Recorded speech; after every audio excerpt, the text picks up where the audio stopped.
नोंथाङा मोनसे क्रेडिट लाबाव रन्जन दैमारि सारखौ जेलनिफ्राय बख' एनडिएफबि आदामोनखौ जेलनिफ्राय बख'जोब दिनै बाथा सारमोनखौ जेलनिफ्राय बख' गोहो दङब्ला एनडिएफबि आदामोननो साख्रि होनानै क्रेडिट ला दा बेनो मोनसे प्रमान जे प्रमद बर'आ खुनुदिन जोंनि रायजो राजानि थाखाय मोजां खामानिखौ बिथाङा लुगैया बिटिआर सुक्तिनि गेजेरजों रायजो राजाया बेसे गोजोनदोंमोन उदालगुरियावहाय आईआईटी फैसिगोन एनआईटी फैगोन जोंनि मोनफ्रोमबो माहायबा गुबुन गुबुन जिल्लायाव जोंहा मोजां डेभेलपमेन्टेल स्किम फैगोन होनना बेसेबां गोजोननाय मोन्दोंमोन खुलुमबाय गिबियावनो दिनै आं गोबाव समनि उनाव दिनै रायजो राजा नोंथांमोननि सिगाङाव माखासे बाथ्रा फोरमायना होनो होनना जों दिनै बे भिडिअखौ बानायनाय जादों दिनै बावैसो जों एसे सिगां जों क'क्राझार कर्टआव थांदोंमोन दा आदा सोंनाय बायदियैनो नंगौ जोंजों लोगोसे इउनिभार्सिटियाव फरायनाय स्टुडेन्ट जा साइन्स कलेजाव फरायनाय स्टुडेन्ट बिथांमोना मोनसे समाजनि मोजां खामानि मावनायनि थाखाय दिनै बिथांमोना कर्टनि केस जानांनांगौ बायध'था जानानै दङ मानोना जोङो बावैसो एक मास सिगां जेब्ला जोंनि बिटिआर गभर्नमेन्टनिफ्राय जोंहा जोंनि चिरांनि मोनसे हाग्रा ओनसोलावहाय बा जोंनि चिरांनि दिनै सरलपारा रेन्जनि गेजेरावहाय बिटिआर गभर्नमेन्टनिफ्राय मोनसे इभिक्सन खालामनाय जादोंमोन बे इभिक्सन खालामनायाव जोङो जोंनि बर' बिमानि गाबनाय जोंनि उन्दै फंबायसाफोर ओंखाम उखैनानैहाय माने हालाय हाफाय जानाय दिनै न' बां सिफाय जाना उन्दुनो मोनै जोंनि दुखुथिया बिमा आरो बावहाय माखासे प्रेगनेन्ट आब'मोन थानायखौ जों नुनानैहाय अनखांनाय गोसोआव मोनसे दुखु आरो अनखांनाय फैनानैहाय जोङो लोगोफोर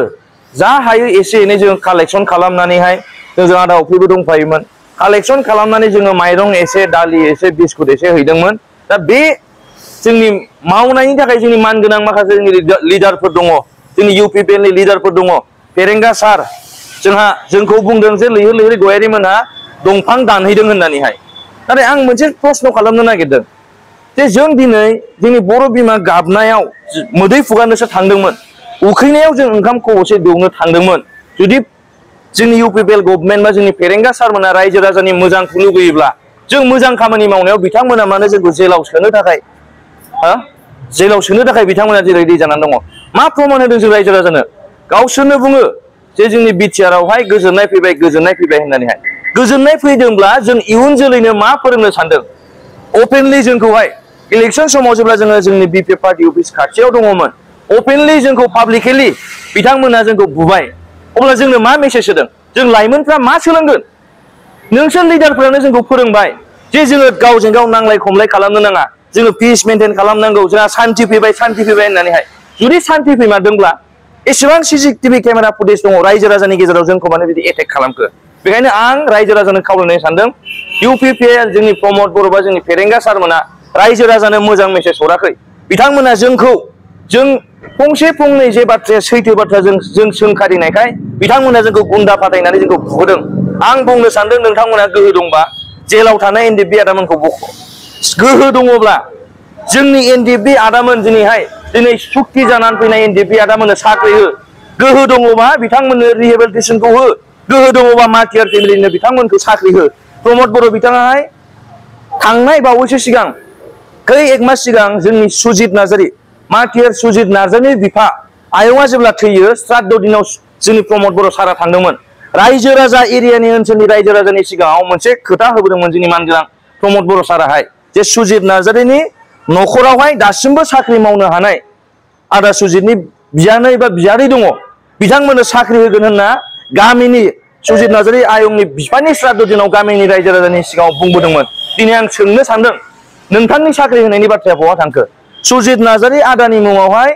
सुजित नार्जारी आदानि गामियावहाय मार्टियार पार्क बानायनो होनना बिथाङा फाउन्डेसन स्टोन गायनानै फैदोंमोन नोंथांमोननि खामानिया बोरो गोहो दंबा बेफोरखौ माव जोंखौ बुस्लायस्लाय जोंखौ जेलाव सोनो सेस्था खालामस्लायस्लाय गोहो दंबा रायजो राजाया जेखौ लुगैयो मोजां खामानि माव दिनै बिथांमोना बुंदोंमोन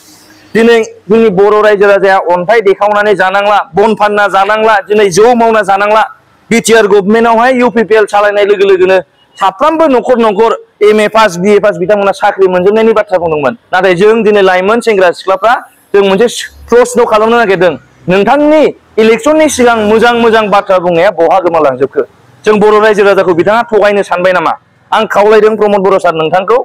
जों फंसे फंनै सोंखारिग्रा व्यक्तिखौ जेलाव सोनो सेस्था खालामस्लायस्लाय बै एनडिएफबि आदामोननो साख्रि हो दुखुथिया न'खर जाय दिनै दुखुथिया बर' बिमा बिथांमोना बेसे खस्थ'जों सोलिगासिनो दं बिथांमोना साख्रि हो नङा होमबा आदा दा बेनो मोनसे प्रमान जे प्रमद बर'आ खुनुदिन जोंनि प्रमद बर'आ खुनुदिन जोंनि रायजो राजानि थाखाय मोजां खामानिखौ बिथाङा लुगैया